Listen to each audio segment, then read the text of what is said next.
Ni nampak ni ah. Notis, pekerja-pekerja asing tidak dibenarkan berada di kawasan tapak permainan ini. Khas untuk penduduk tempatan saja. Ni kau tengok macamnya budak nak main kan. Lepas tu dia duduk kat situ. Tapi warga asing duduk kat situ. Kau nampak? Macam mana budak-budak ni nak main? Cuba kau fikir kan. Macam ni ah. Kau tengok ni ah. Bye. Ya. Ini orang mau main, bye. Anak orang mau main. Macam mana mau main? Di sana boleh duduk, bye. Betul? Betul. Salah kah saya cakap? Tengok ada budak mau main, macam mana mau main?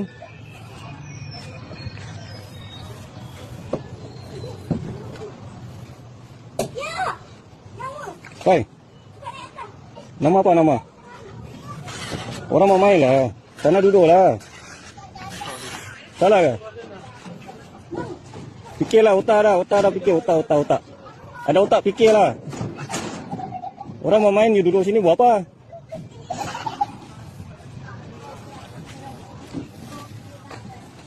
Otak sini ah. Banyak eh. Sepak kat sini ah.